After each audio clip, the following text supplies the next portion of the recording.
And joining me on the news to discuss the developments around the EndSARS reports is a legal practitioner, Bethel. Good to have you join us. Thank you very much.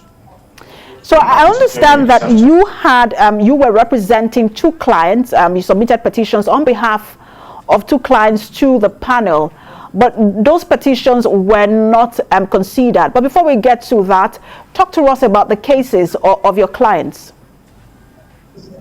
Okay, the first petition that I handled was that of the family of late Jessica Ojide, the young lady that was shot dead by members of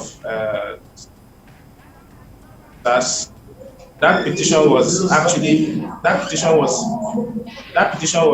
taken, and the family was duly compensated.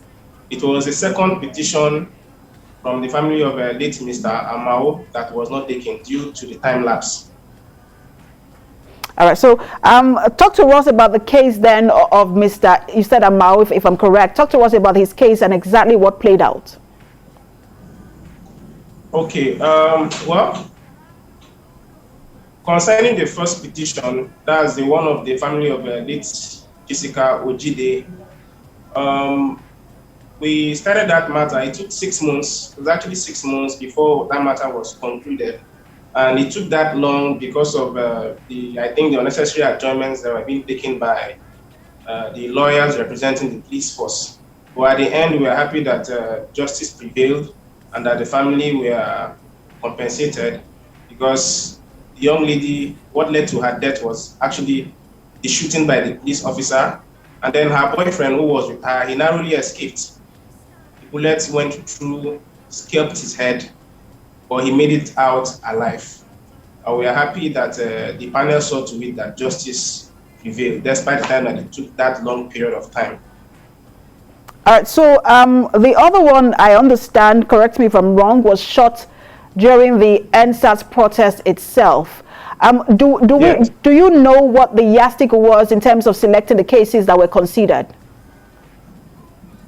Well, what really happened was, from the look of things, due to the number of petitions that they had from the Lagos panel, the petitions were much. At a point, they had to ask the ones that were not taken that they should front load all the witness statements, all processes concerning the petition, that they should be front loaded. So we actually complied with that, and so many other people too complied with that. But even with that, I think the time was not enough. It was not like they selected some cases. I don't think they selected some cases. They attended to the cases as they came, but the time was just not enough to attend to all the petitions. And what's your reaction now that the report has been submitted to the Lagos State government, and the governor has set up a committee that is expected to present a white paper in 2 weeks' time?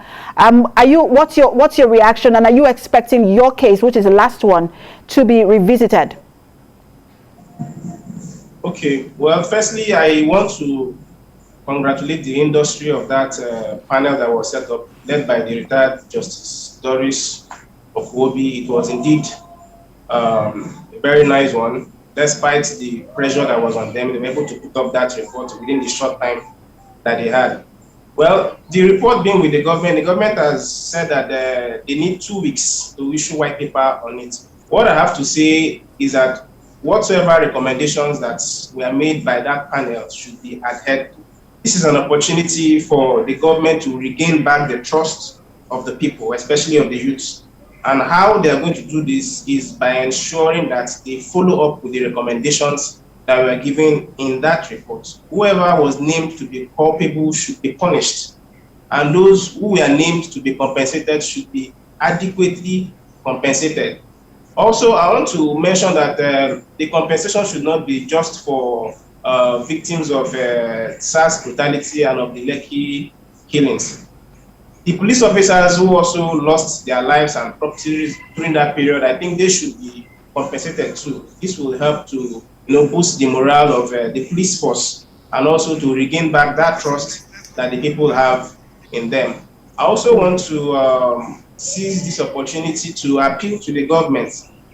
This is an opportunity for them to regain the trust of the people, like I said.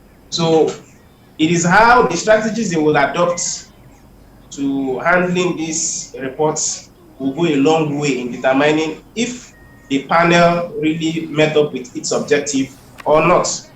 You know, before this time, there have been several other white papers that have come up from the government that have been swept under the carpet. I just hope that the one of these reports will not take same direction. And we are all looking forward to that white paper. Legal practitioner Philip Bethel, great to have you talk to us. Sorry, I didn't get that. Thanks for talking to us, Bethel. It was great having you talk to us. Oh, thank you very much. Thank you very much.